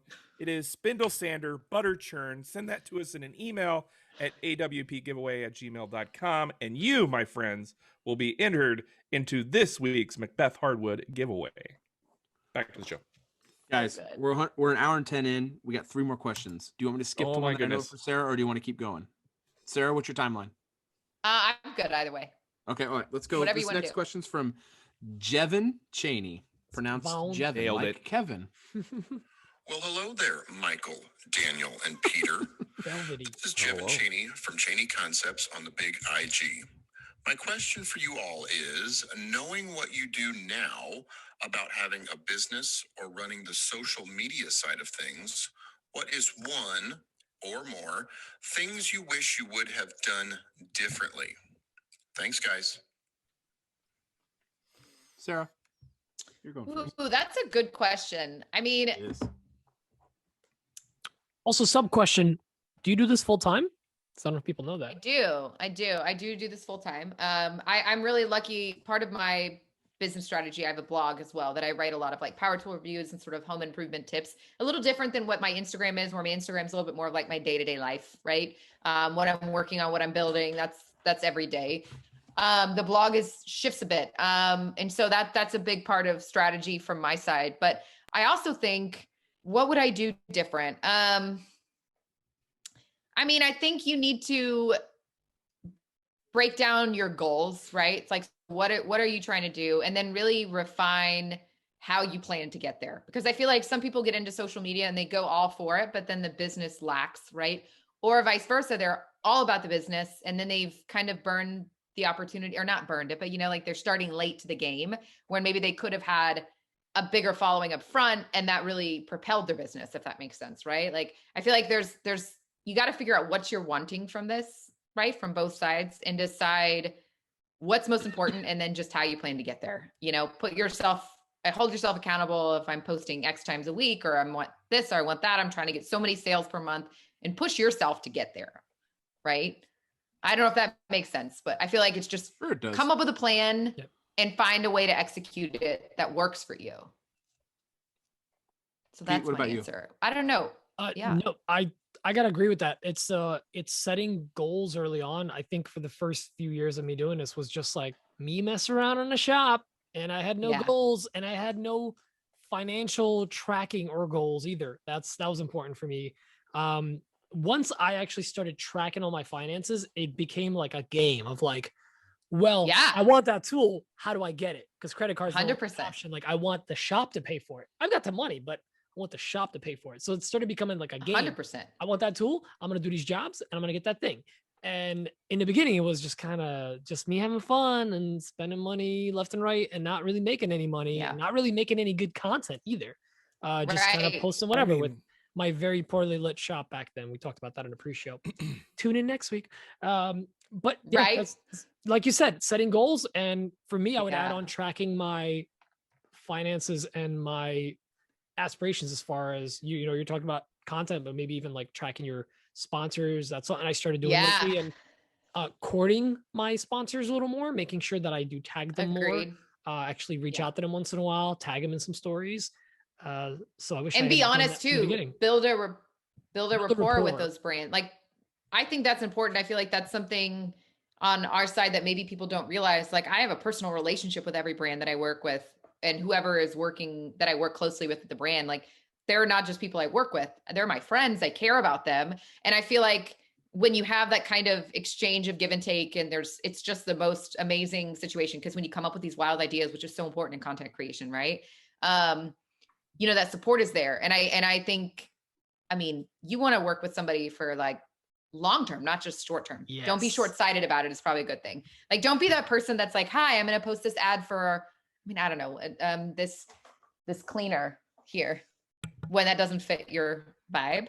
Cause you're like, oh, I got to check. And you're like, no, don't do that. Right. Yeah. Big picture, strategy. And building relationships is very important, especially early on. I was very bad. Agreed. I did not build relationships. Yeah. I chatted with the brands, but I never formed relationships. And then that's so important. I'm going to throw it to Mike because that's his main thing. And he taught me to he's good at that. Have relationships, not just have connections. Agreed. So Mike, agreed. It shouldn't just be about like benefit financially or in tools or whatever. Like, it should be, you need them to care about you and you need to care about them, An investment for both sides. But like, to answer like Jevin's question about like, how would I have done it differently? I rarely find myself in situations where like I regret. Like, there's things that are hard and there's things that suck that happen in your life, but I rarely find myself going, man, I wish I would have done this differently. I don't have a lot of that. And that's not like because I did things so right, but because if you changed it, you wouldn't be in the position you're at now.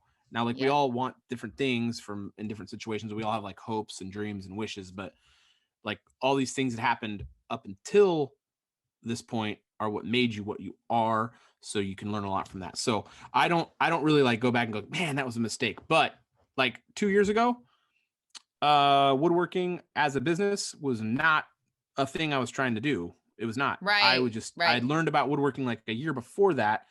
And I'd never done woodworking ever. Over 3 years ago, I'd never done woodworking.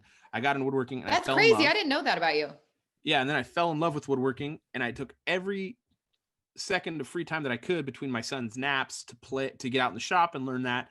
And then I started sharing it a lot on like personal social media, which I'm not big into social media. Well, I mean, at the time I wasn't big into social media. And then my wife's like, hey, I think everyone's kind of getting annoyed with all your sharing of the woodworking. Maybe you should do a social media page, which was great. That's how most of us, I think, go, right? Yeah. And so I started doing that. And then I was like, oh, this is really fun. And then that became like a numbers game, not like doing it for the numbers, but like, how can I chase this?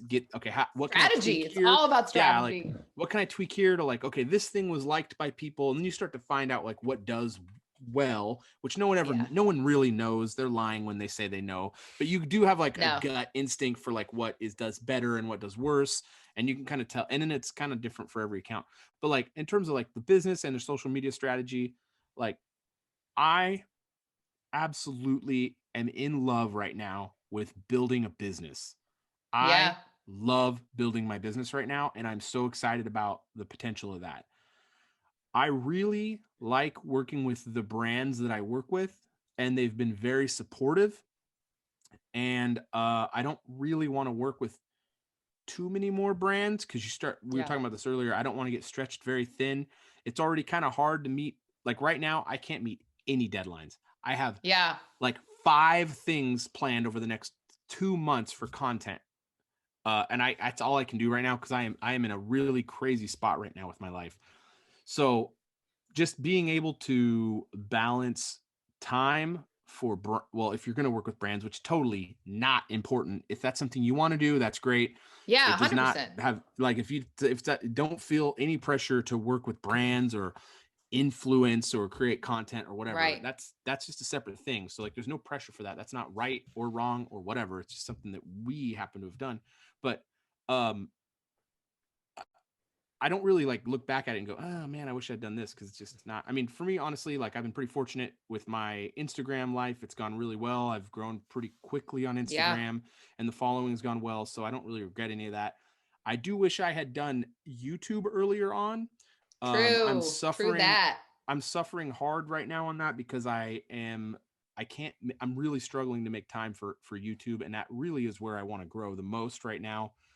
And I just can't. I just don't have time. Like right now, the priority for me is to land on my feet with my business and to properly exit my family's business, which is complicated. It's very complicated. Yeah, that's hard. It's a big business. So there's a lot to that. So for me right now, it's like the excitement of starting a business. I do not want to fall behind on my content. And the most important thing is my family. So I want to make sure my family doesn't lose time. You know, I have a lot of commitments. And my wife is incredibly supportive, and my son he's a great guy. I love him so much. And he like comes in the shop with me, and like, I want to create my business so that I have more time for them. And right now 100%. we're in this like really tough patch where like, I literally don't see anyone right now. Like I get up at 6 or 7 and I work till 1 or 2 in the morning every night. And it's between my job and then there's like 4 hours with my family in between there, but it's really a tough patch. So what I'm trying to get to in a very long-winded way is understand what your goals are, like Sarah said. And I mean, we're all probably going to say the same thing, but understand what your goals are, what is important, what you're willing to sacrifice, and what you're not willing to sacrifice to get to that point. And that goes into working with brands too. Like if you want to work with a brand, what's your goal? If the answer is I want this free thing, you probably should wait a while before you work with brands, because that's going to blow up in your face. If your whole goal for working with brands is to get something for free, it's not going to work. You're going to find yourself selling out really quick, and you need to control yourself 100%. and understand. You need to control yourself and understand that like you need to stay on brand with yourself, and you need to.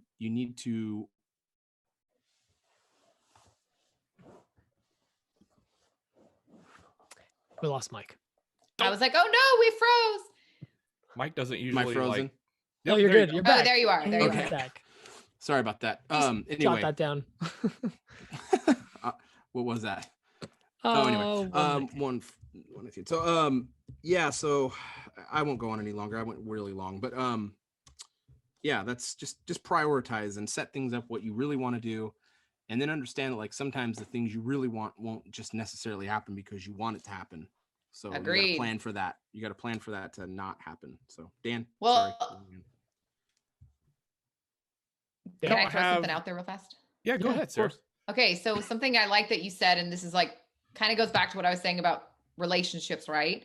Another thing I think that separates certain people in this space from others is their relationships with their followers, right? So you mentioned like don't sell out, but see, that's part of like, and I kind of said the same thing about like don't post about a cleaner if that's not what you're posting about. Like that's inauthentic.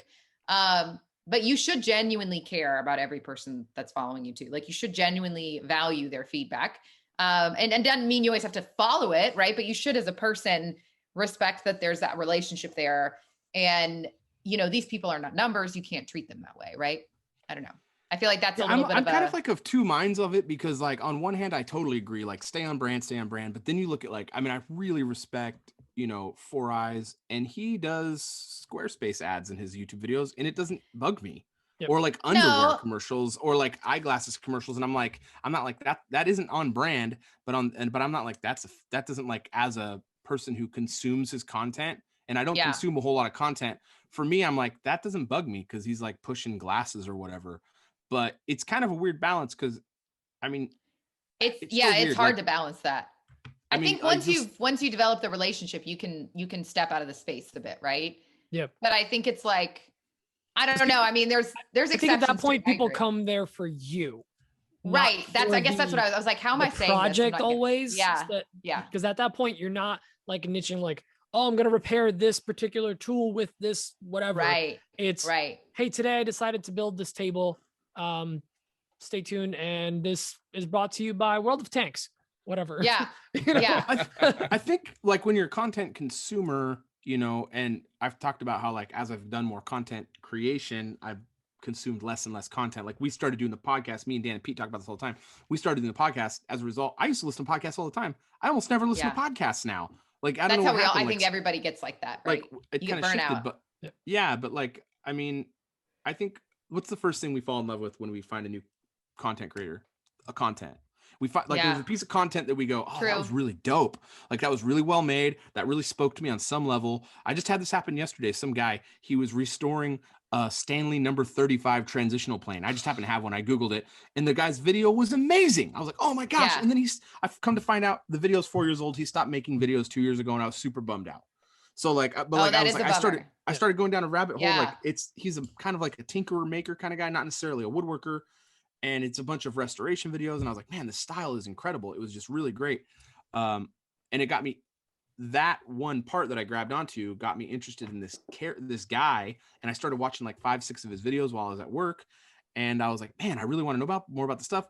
And then, like I said, I found out that he doesn't even make videos anymore. And I'm like, oh, I'm not going to get invested in this channel now because there's no more content for me. I can't, there's no more that's going to keep coming. So good content is important, but I think the excitement and enthusiasm towards it is for the person. Makes a big difference, right? So like, I feel like that's a good way to put it. So like if somebody comes to you, it's not necessarily just what you're doing. It's also how you're approaching it, how your attitude is towards it, I mean, people know when somebody's invested in what they're doing and you get excited if I'm excited, right? Like vice versa. Right. Like if I see somebody really passionate, excited about what they're doing, whether it's in woodworking or something completely unrelated. Right. I agree with that. Like that's a huge part of it. Passion is the thing. And we talk about passion's personality being such a big part. Like some people who don't make it, they just don't necessarily have that outgoing personality that people can latch onto.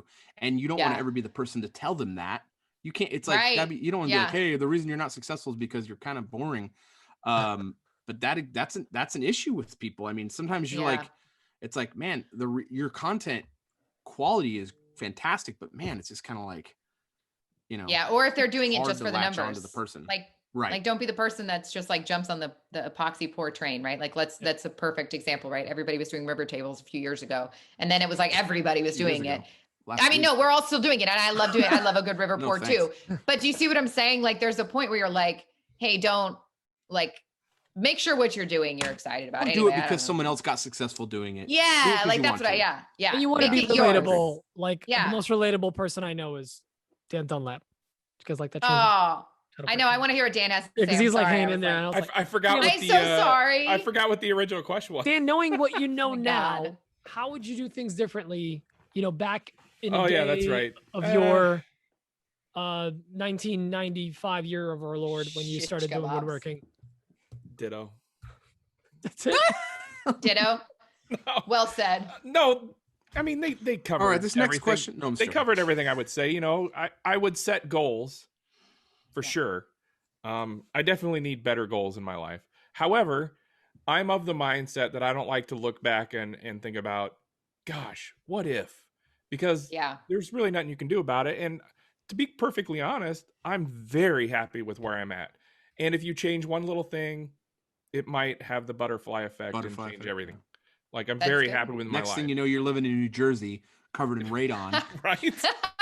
Let's So put I- on radon I don't my have coat. to God. think about what I would change because I could go back and look at all sorts of things and change my life, but then I wouldn't be where I'm Yeah. at now. So it really does no I good. agree. I think that's the smart way to put it. Living like regrets, like mistakes should teach you. No regrets. Yeah, no regrets. That nice. That would be so funny if you really That's my, had that. Like If I I would had that on there, that'd be so dying. dope. Oh my god, I that'd would so be good. dying. Well played. Well played. That'd be such a long I'm gonna con. get it like right here. Next time you guys have me on, I'm just gonna put it right here because there'll be a point where I can just be like, hey, come on, Or ink the here. like, no rag. That's Oh yeah, that would be even cooler, right? Right here on my biceps. I've It'd got a be little muscle something, there. But backwards so it looks right in stories. Oh, that's a good point. That's a good point. That's a good point. Anyway, that's I my feel like- short answer for the long question. All right, I'm we got taking two a more. We picture got of one this from right now. we got one from Lee, and we got one from Yeah, I think the someone Lee else. one's gonna be pretty quick. Let's get this Lee one real quick. Let's go, Lee. Hey guys, it's Lee at Regal Street Woodshop. I got a new table saw recently, so I was wondering, what's your favorite jig or attachment for your table saw? Look forward to hearing what you guys got. Quick round robin. Pete, favorite table saw jig. All right, I'm gonna recommend two. First one, you got a saw stop, right? Got to get a hot dog cutting jig. That's all I'm saying. I'm gonna get a hot dog cutting jig. Those are all the rage at all the Nice. trade shows. Well played. The other one, I'm gonna go a little left field. I'm gonna go 45 miter or picture frame jig, as they're commonly known. I think that is just a really good thing to have, and really take the time to dial it in right. You're gonna be happy forever. Dan, what about you? Well, I feel like everybody's gonna say crosscut sled, but you didn't say that, so that's weird. I would say my table saw caddy that hooks to the fence, and my router table. I had to think about the words there. Router table fence that hooks to my fence. He You took actually the- was That's really inquiring fair. about that. He was actually very interested in that. We were talking about it. Yeah, Mike. Okay, so I would say that. Oh, No, No, sorry, go ahead. go ahead. Ladies sir. first. Ladies third. oh my god. Oh my god. No, y'all go first. I'm gonna catch No, up. Sarah, go ahead. Sarah, Seriously, please. favorite table saw jig. Go. Oh my god, that's so weird. That's so funny. I was like, I got distracted. I just tagged y'all in a story, so that's my excuse. Sorry about that. So I would definitely say like a miter sled, crosscut sled combination. I use those all the time. But I also feel like recently I checked out that Hexagon Cutting Jig. It's like I can't remember the name. It's like, I don't know why I'm saying this, but it's Is it basically like DIY a- Montreal made that. No. So this was like Rockler sells it, and it's You- like with the this pins, really- right? Where you like drop the pins and you set it to the. Or am I thinking of another one? No. Oh, never mind. It's like Paul it just- Jackman's got one. It's like a really cool thing because if you ever have like a set, like say I was doing like when I did the hexagons, right? Like you can basically tell it how many sides you want on the shape, and it'll automatically calibrate the crosscut Really? sled to it, which is oddly like I didn't think I was gonna think it was that cool, but it was really cool and it worked like flawlessly. So that one was worth it. I feel like that was cool. But I mean, miter sled's like a duh. Anyway, sorry about that. Yeah, I mean, I find myself not. I was gonna say crosscut sled, but I really don't use it anymore because I have a track saw. Ooh. But Ooh, yeah. but Your flex. it wasn't meant to be. Flex, This is. I have flex. 2 track saws. But the Whoa. I have 2 track saws too, Mike Coffee. no, so the I love me a track saw. Oh man, they're great. They're great. So no, Sarah. I mean, I'm still gonna say crosscut sled because I use them all the time. I mean, I don't really use mine as much, but it's like the only jig I actually have for mine. I actually have like a 45 degree miter attachment for my crosscut sled that I use. So I mean, I'd put everything on there. It's crosscut sled for me. Lee, jump on that crosscut sled game. None of us said a tapering jig, and I feel like one of us should have. You just did. Good one. Congrats. I just did. Taking care of him. I answered third and fifth technically. If you want to get boom. I'm full of jokes, aren't I? You ready, Spaghetti? All right, this next one is from Sean Marks. He's got a question for Sarah. What's going on, guys? Sean, Made with Marks on Instagram, and I had a question for Sarah. So, Sarah, you are a mother, a maker, and you pump out a ton of content. I myself, almost find it that I'm guilty when I go out into the shop. I feel guilty because I don't know if I've balanced my time well enough. So my question to you is, what do you do, if anything, tips and tricks wise, to kind of balance that time and make sure that, any individual thing that you're doing isn't sacrificed for the other? Any input you have would be greatly appreciated. And thanks, guys, for the great podcast. And Sarah, it was great to hear you on here. Appreciate it. Sarah, you get to go first this time. Okay, good. Okay. Thank you. Thank you very much. So I actually think this is like a really cool question. And it's something that I actually surprisingly don't really get very often, because I don't include my family life much on Instagram, really for their privacy, to be honest. But I have 2 kids. My son is actually autistic, and he has several medical conditions. So there is a lot there that it's just like, this is my world and this is my other world, if that makes sense. And that it's gotten easier as he's gotten older. But it's obviously there's just a lot there. And that's, it's not a secret for sure, but it's just not something I talk often about because it is a public setting. Right. But honestly, and I have a 7-year-old little girl. She's adorable and crazy, and her mama in mini form. It's sometimes the house gets really chaotic. When it comes to balancing things, like I think parenting 101 is you've got to be mentally healthy. The shop for me started really as therapy. That's how I got back into it. Early in my son's diagnosis, I threw myself into it. It was this calming thing. And then it became something he related with me on and would spend time with me in the shop doing it, where there was no need for words. There was no need for pressure on therapy. There was no, you know what I mean? Like it took a layer of stress. Time for you two. Yeah. It was just us, and we just got to hang out, and it was just our thing. And he is he's fascinated by this stuff. So I think that's cool. Obviously that's changed as the kids have gotten older. I'm lucky lifestyle wise that I'll walk out and my kids will be jumping on the trampoline or riding their bikes. We have a long driveway, and living on property helps too. There's lots of stuff for them to do outside. So when I'm in the shop, they're kind of playing, but family's first. So like when stuff is going on, when my kids are out of school, my kids are always going to be first. I tend to make up content then when my husband's home. And, after they go to bed at night, you'll see me in the summer in the shop late at night a lot more, because that's just when life allows.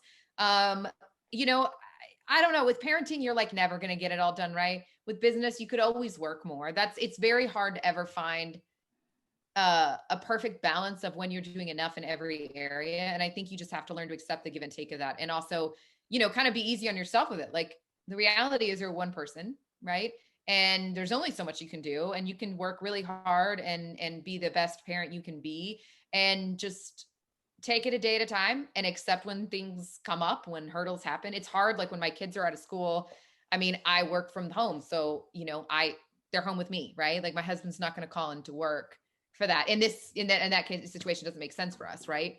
And so, I'm just lucky to have the flexibility. I create content to save when I have a raining day and have stuff going on that I can't create something fresh, and accept when those days just where stuff's not going right. And you just have something kind of waiting to post on. I call the rainy days, but it's not really that it's rainy, right? It's just when life is getting in the way. I think it's everything. Everybody's going through that in one way or another. You just got to do the best you can do with what you got. And I don't know, with kids, like it's love first, right? If they know they love you and that you're there for them, try to include them. I try to do that when I can, for sure. I mean, you're never gonna be perfect. And no.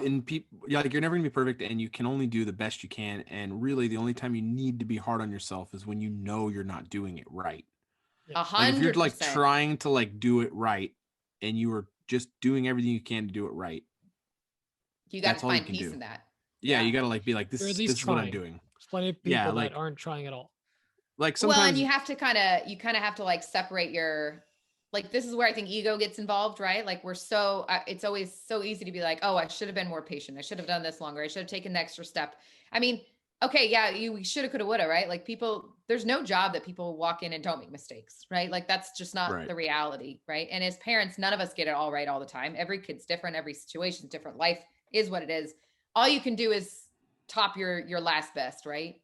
Keep pushing yourself to do better. And if you did the best you could, I think that's a perfect point. That it seems like you're reaching the goal then, right? Yeah. Yep. I mean, yeah. Huge shout out to you guys, the three of you, parents and makers and jobs and everything on top of that. Like, hey, I don't have any kids yet, so I can't even relate. But the fact that I have a hard enough time managing myself, let alone other humans and pets and all that stuff, keeping them alive while also making content. So shout out to you guys. So my son, sometimes he'll say, Dad, you work so hard. I'm so proud of you. And it warms my heart. Oh, that would. And then sometimes he'll say, Dad, you're working too much. And it makes me sad. Oh. Yeah. So that's when I go, okay, I need to like make time. Like I need to make time for him. Like, so, people will tell Kids you. are so honest that way, right? Yeah. Well, Well, and it's perspective. Sometimes my kids say, Dad, why don't you go out in the shop? You're annoying us.